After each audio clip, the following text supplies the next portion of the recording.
और उधर भोपाल में कांग्रेस की पॉलिटिकल अफेयर्स कमेटी की बैठक को लेकर आदिवासी कांग्रेस के राष्ट्रीय अध्यक्ष डॉक्टर विक्रांत भूरिया ने बड़ा बयान दिया है, जहां पर दतिया चुनाव के नतीजों को लेकर विक्रांत भूरिया ने बीजेपी पर निशाना साधते हुए कहा है कि पार्टी का जनाधार लगातार कमजोर होता दिखाई दे रहा है।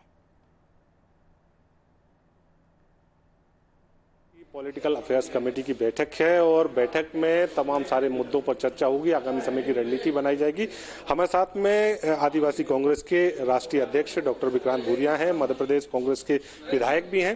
सर, किस तरीके से देखें आज की बैठक, कितनी महत्वपूर्ण बैठक इसको कहा जा सकता है, क्योंकि आप लोग अब आगे की रणनीति पर चर्चा करेंगे। दतिया में आपको सफलता मिली, अच्छा आपका कैंडिडेट निकल के आया और अब जो है बाकी मध्य प्रदेश पर भी पूरा फोकस।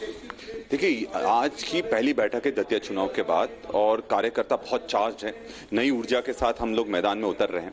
तो आज की जो बैठक महत्वपूर्ण इसलिए है क्योंकि आने वाले समय के लिए ब्लूप्रिंट तैयार करना है। अब चुनाव को भी ज्यादा समय नहीं बचा है, अभी नगर निकाय के चुनाव आने वाले, पंचायत के चुनाव आने वाले, उसके बाद फिर आपका मुख्य चुनाव आ जाएगा, उसके बाद लोकसभा चुनाव आ जाएगा। तो आज सब लोग हम इकट्ठा हो रहे हैं और इस निश्चित तौर पर ये जो जीत हुई है इसके लिए सबको, सारे कार्यकर्ताओं को तो बधाई है ही, पर साथ में जो नेतृत्व है उसको भी बहुत बहुत बधाई देना चाहेंगे। किस तरीके से देखें दतिया की जीत जो है कितनी महत्वपूर्ण है और इससे पार्टी में उत्साह, कितना उत्साहवर्धन कार्यकर्ता को? देखिए, बहुत ज्यादा है। इसमें पूरी मुख्यमंत्री जी की छवि दांव पर लगी हुई थी। जिस तरह से नरोत्तम मिश्रा जी का टिकट कटा, उसके बाद फिर उन्होंने कैंडिडेट उतारा, उसके बाद वो कैंडिडेट हार गया, तो ये कहीं ना कहीं मुख्यमंत्री जी पर भी बहुत बड़ा सवाल उठा है। भाजपा की जो कथनी और करनी में अंतर है उस पर भी सवाल उठा है और जिस तरह से भाजपा का जनाधार धीरे धीरे सिर्फ प्रदेश में नहीं पूरे देश में खत्म होता जा रहा है, ये उसका सबसे बड़ा सबूत है। एक राहुल गांधी पर सत्ता पक्ष की ओर से निशाने साधे जा रहे हैं। सीधे तौर पर ये कहा जा रहा है कि उनकी जो कथनी करनी है वो अलोकतांत्रिक है, वो लगातार संसद की कार्रवाई को बाधित करते हैं, झूठ बोलते हैं, उनको सुधार करना चाहिए, सीखना चाहिए। देखिए, सबसे पहले तो ये जो जिनने भी बोले मैं उनको थोड़ा बोलना चाहूंगा कि संसद की गरिमा तब है जब संसद में सांसदों की सुनी जाए। अगर आप सांसदों की सुनी नहीं रहे, उनसे ही भाग रहे हैं, तो जनता को आप कहां जवाब देंगे?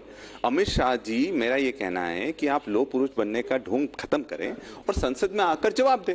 जिस तरह से छात्रों पर गोलियां चली, हम खुद सिवान गए थे, AK-47 चली है दिल्ली में, जिस तरह से महिलाओं के कपड़े फाड़े गए, बच्चियों के कपड़े फाड़े गए, उनको डराया जा रहा है और ऐसे गुंडों के द्वारा डराया जा रहा है कि छोटी छोटी बच्चियों को डराकर वो समझ रहे हैं कि बहुत बड़ा काम कर रहे हैं। तो ये अगर होम मिनिस्टर रहने के नाते ये कौन जवाब देगा? अगर वहां पैलेट गन चली तो इसका जवाब कौन देगा? अगर वहां पर इतनी ज्यादा एक्सेस फोर्स का यूज है तो इसका जवाब कौन देगा? अमित शाह जी देंगे। तो यही तो चाह रहे हैं राहुल गांधी जी, यही चाह रहे हैं कि आप संसद में आकर इस चीज पर जवाब दें।